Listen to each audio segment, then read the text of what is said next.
Now, if you're going to have troubles in the future, if you are, remember that you're identifying with the ego.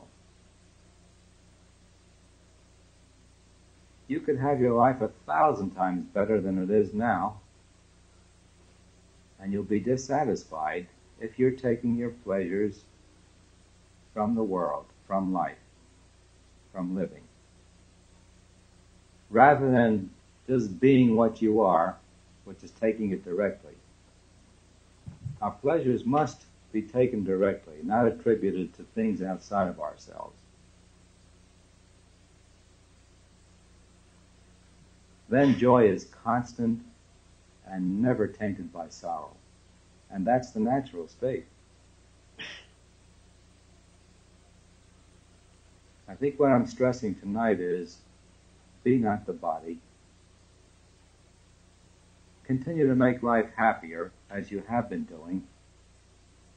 But emphasize now being not the body, and you'll be even happier. You'll reach states where you just can't contain it. You feel as though you're going to burst from the joy.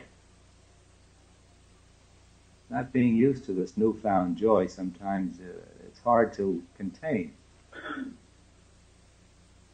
I remember walking for days, trying to walk it off. I'd get these realizations and I'd get so...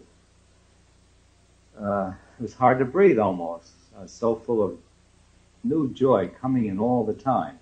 I'd keep walking and walking and walking until I got used to it. Then I learned how to put it all in the background and let it resolve into that beautiful peace that passeth all understanding. Peace is a more comfortable state than joy. But it's a peace that's more joyous than joy, if you can imagine that.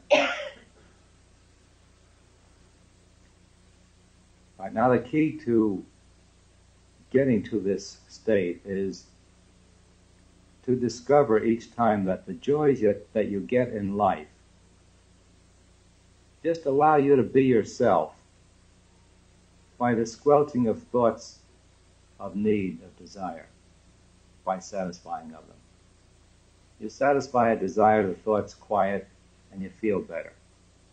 Don't attribute that joy to the thing out there that you've got or the person out there that you're with. That joy is nothing but your very own self pushing through more. You're allowing it to be seen more by you.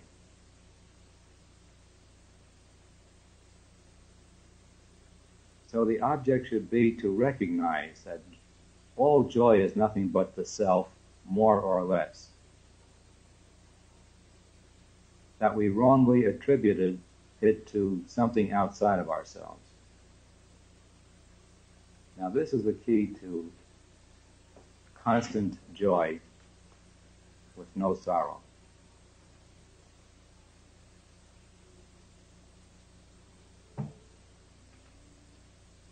Are there any questions on this?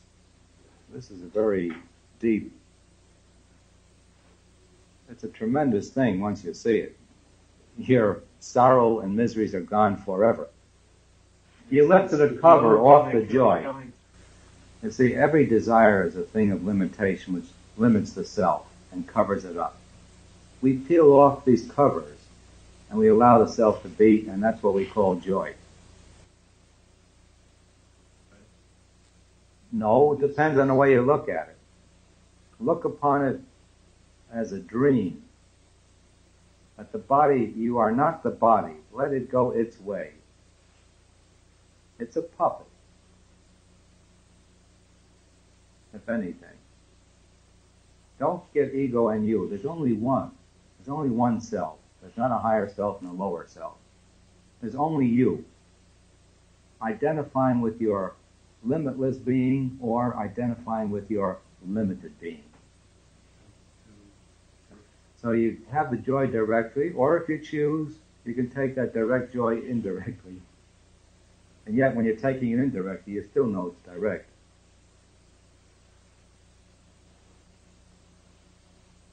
You're seeing a bit of this. Hold it. See it fully. I said something before, I don't think you've heard that. We are very fortunate beings in that we are born into the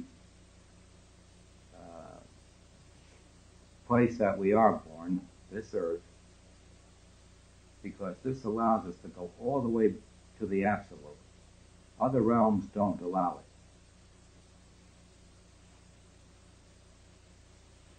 Because of the difficulty here, if we can see that we are not the ego, we can go all the way, because the ego is a sense of separation. I am an individual separate from the all. And that sense starts thoughts going. There's more than one. Thoughts are nothing but the mind. The mind creates the three bodies, and the bodies and everything related to are all the trouble. So that when we know we are not an ego, we are not separate from the all, we can go all the way to the absolute beingness, the top state. There are few, relatively speaking, few beings in our universe who are fortunate enough to come to a place like this and to know what I'm saying. That this allows the greatest of growth. That in this lifetime, we can go all the way back home to where we started from. And yet, I know it's going to take millions of years for all our sisters and brothers, for 99% of them, to realize what I'm saying. It's going to take them millions of years, but we can do it this lifetime, because we have been shown the way. And knowing the way, we may take it. Now, for millions of years, they're going to suffer the way they're suffering now. Even when life gets much better, and it will, pain is relative. If you're born into a harmonious society, the slightest of pain, which to us wouldn't even be pain now, will be excruciating to them. It's always relative, this concept of pain. So that even though you go into a relative heaven compared to what we're in now, it'll still be painful. So why spend these millions of years with the rest of them? Why not be what we are here and now, this lifetime? And the closest and the most correct word for God is I. When you say I, that's it. Just don't put anything more to it. That's infinite beingness, or infinite awareness, that I. And there's only one I. It either identifies with its unlimited beingness, or it identifies with a limited beingness, or shifts from one to the other, as we are doing.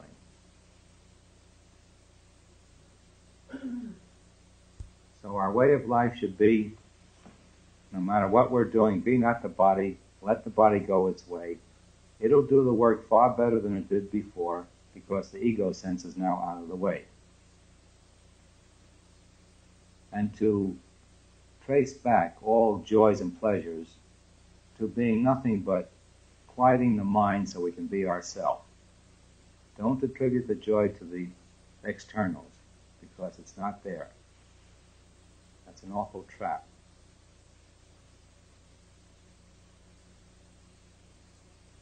And by doing this, we will see that everything is ours, we are everything, and all our desires will drop away. And the instantaneous fulfillment of all desires is a recognition of who we are.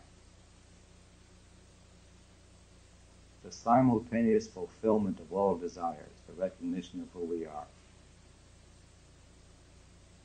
Because if we're infinite, we need nothing, want nothing. Now, in life, if you reach that state. You have no more desires, no more wants. Yet everything the body needs is provided immediately for it.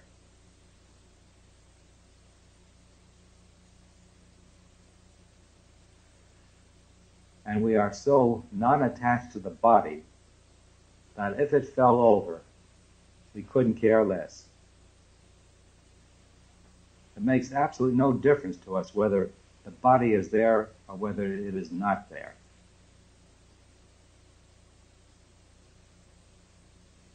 We do not complain about this life, nor do we want to leave it. Then what happens is you go through life as a master, and when the time you originally set for the letting go of the body comes about, you let go of it, but consciously. You just kick the frame.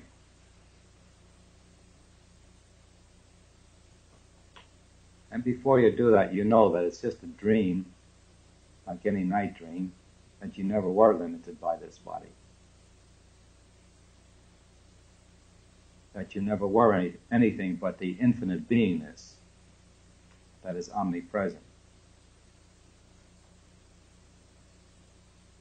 And maybe we didn't know it before because we're here. Right. Because we are here, it's an indication that we consider ourselves a limited body. Or a master from the beginning. Well, we didn't have the choice. A master is conscious. A Jesus comes into a body, even as a baby. He never for a moment loses his omniscience. You'd have to be a master to understand what a master is feeling when he's a baby.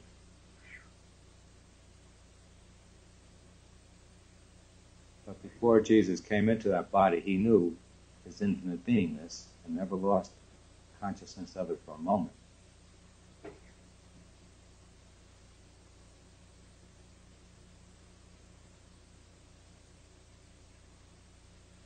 Those who come back like Jesus do so only out of compassion.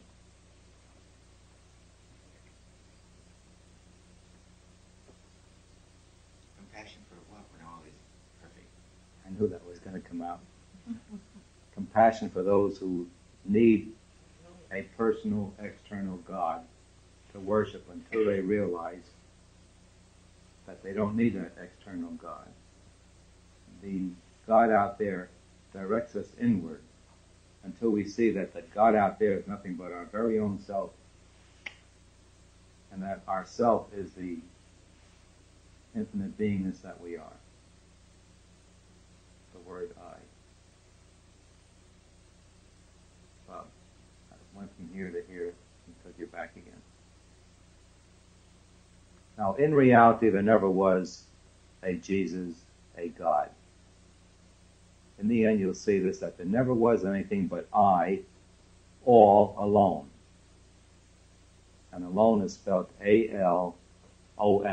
So the word alone is all one. There never was anything but I, all alone, I, all one. There never was anything external. It was an illusion. However, it is very helpful to us to worship an external God. When we know fully the external God, then we'll know fully the internal God, the God that we are. It's a stepping stone.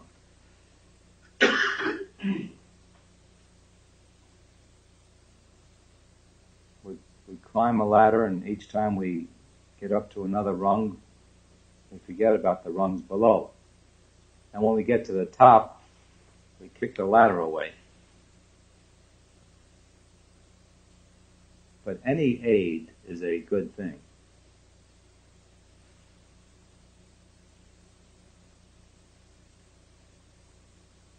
All religions are aids to a degree.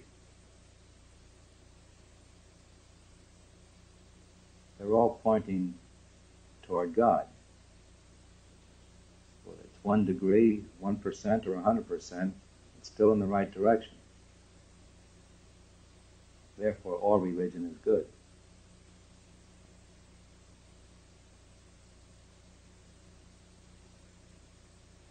Why do the Buddhists celebrate funerals? They celebrate them because they know that the one who left is going into a relative heaven, leaving a relative hell. It's a form of relief, actually. Why do the astronauts feel so good when they're weightless? It's a release from this heavy thing. Weightlessness is a wonderful experience. I remember one of the astronauts being asked what was the greatest experience he ever had. And he thought, and he said, weightlessness. That's why the boys who do the long-distance diving, skydiving, they don't like to pull the string. It's such a tremendous experience, being weightless. Free of the body.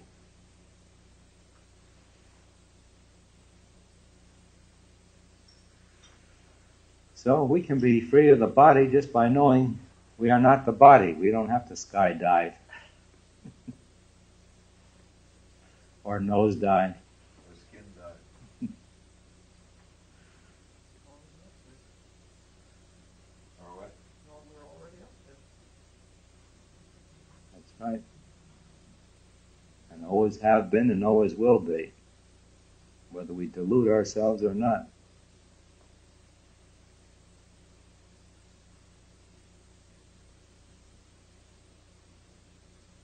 We shouldn't pay too much attention to the body. Give it what it needs, and no more attention. This is a hard one for the women. You've been trained to pay so much attention to it. You can do it without attachment.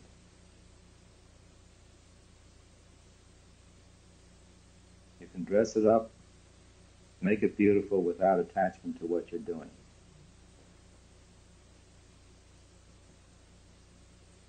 But too much attention to the body isn't good. You get lost in it, too. Dress it up like a doll. This is the worst habit we've gotten into over the millenniums, that we are this body. It's not an easy habit to break. That's why I say give it just its due attention and no more.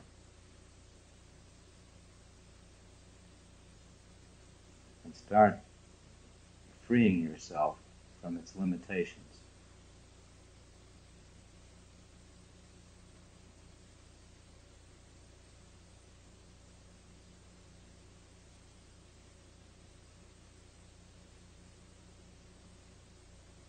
Any objections to what I've been saying?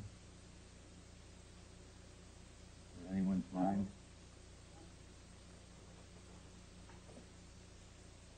I think you would have objected to this some time back. But this is a tremendous step forward to be able to accept this.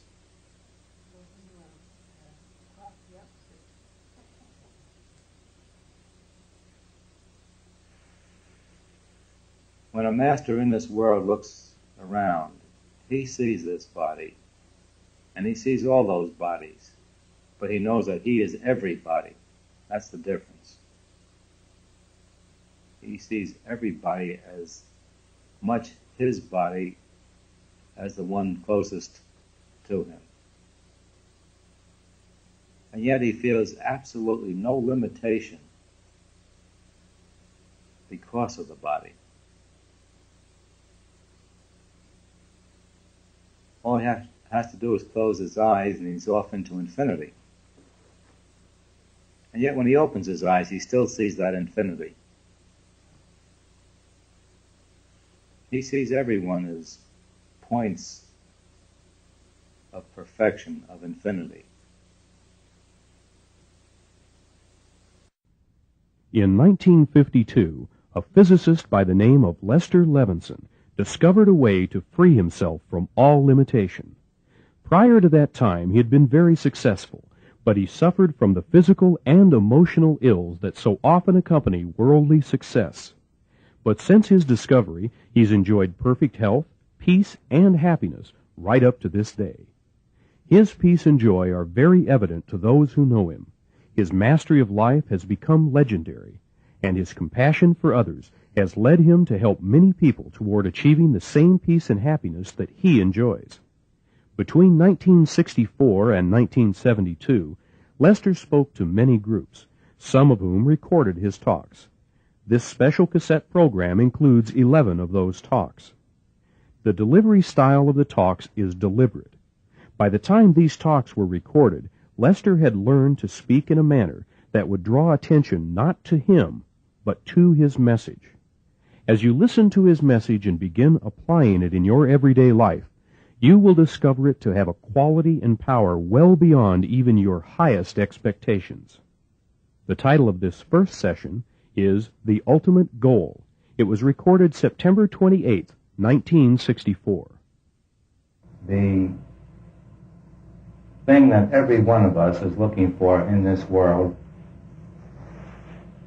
is exactly the same thing. And what is it that we're all looking for? Happiness with no sorrow. A continuous happiness with no taint whatsoever of sorrow.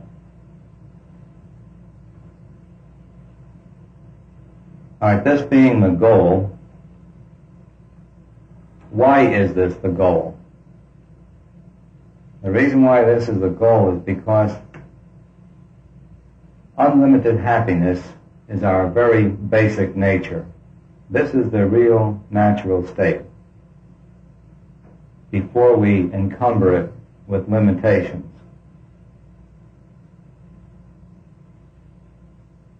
Now, why is it that most of us don't have this continuous happiness with no sorrow? There's only one reason. Being this infinite being with infinite happiness, we do away with this joy, this happiness, by saying first, I am an individual. Then, I have a mind. Then, with this mind, which is nothing but thoughts, we start accumulating thoughts of limitation. I have a limited mind, body, with all sorts of troubles. In this manner, we take our unlimited beingness and we limit it to the extreme. Now, the only real purpose of being here on this earth is to learn or to remember our original natural state of no limitation. Once we are led to seeing that this is our natural state, then we proceed to let go of all the limitations. The prime number one limitation is I am an individual separate from the all. Eliminate that and you eliminate all trouble, all limitation, all sickness, all poverty. Saying that on the opposite side is saying, let go and let God. It is not I, but the Father who worketh through me. We must let go of the ego sense and just allow our natural being just to be, and then everything falls perfectly into line. Now, this is all very, very simple. If you want complexity, you'll never see simplicity. But this must first be accepted. Once this is accepted as the overall way, we do not find it easy to accomplish it. We don't find it easy because of past habits that have been established over thousands and thousands of years. And for some silly reason, we like these past habits of trouble. And so we continue them. We do it in a manner that we refuse to look at. We call it unconscious behavior, unconscious or subconscious. And we go on and on and on repeating all this behavior of limitation automatically, calling it unconscious. Now, the unconscious mind is only that part of the mind we refuse to look at. When our desire is strong enough, we will dig up this unconscious habit and begin to let go of it. There is no growing into the natural being that we are. That being is perfect, here and now. There is only letting go of concepts to the contrary that we have troubles, we have limitations. Anyone who says, I have trouble, is just in their mind. That's the only place where it is. Because you can't see anything anywhere else but in your mind. Whatever you look at, whatever you hear, whatever you sense, is through your mind. That's where everything is. Change your mind, and everything out there changes. Change your thinkingness, and you change the world for you. So the way, the path, is simple. The method of undoing it is not easy because of past habits. We need a very strong desire to begin to let go of these wrong habits from the past. Without the desire, there is no growth. This desire must be stronger than the desire to make this world real, rather than it's a fiction of our imagination. It really is a fiction when you see the truth. It turns out to be a dream that never was. But first you'll see it as a dream. Then you'll see that this dream never was. Exactly as happens in a night dream. While we're in the night dream, we have a body, there are other bodies, there's action, interaction, there's good and there's bad. And so long as we remain in that night dream, everything there is real to us. When we awaken from the night dream, we say, my gosh, it was just a dream, it never happened. And exactly the same way we awaken from this dream called the waking state, we see that it was only a fiction of our imagination, it was only a dream, and we let go of it, lock, stock, and barrel. Then we call ourselves fully realized. Actually, we are fully realized all the time. We are fully realized beings saying that we are not. So all we do is let go of we are not. What's left over is the fully realized being that we are. Are there any questions on what I've said so far?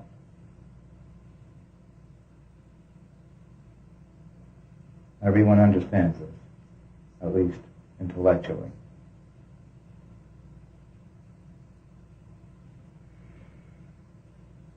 All right, if you understand it intellectually and you are not able to use it, it's because you're not looking at yourself honestly, truthfully, with deep desire to see yourself.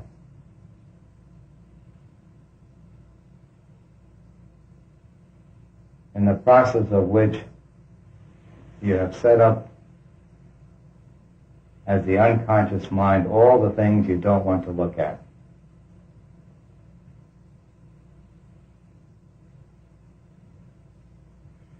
However, it's not necessary to dig into this unconscious mind. In fact, it's much better to try to quiet the mind. When we're able to get the mind totally quiet, what's left over is the infinite self. Every thought is a thing of limitation. Therefore, when we quiet the mind, this infinite being that we are becomes self-obvious to us. We see it. We recognize that we never were that mind, that body. And from that moment on, the mind and body has no influence upon us. It just goes its way. It just keeps floating through life in sort of a hazy dream that has no effect upon us. So the very best method of all methods is to quiet the mind, to seek the being that you are, to pose the question, who am I? And if other thoughts come in, ask, to whom are these thoughts? And the answer is to me. Well, who am I? And you're back on the track. Who am I is the final question that everyone answers. So why not begin with the final question? All methods get to be the same as we move toward the top. We simply quiet the mind, eliminate thoughts, get the mind quieter until the mind gets totally quiet. What's left over is our glorious, infinite self.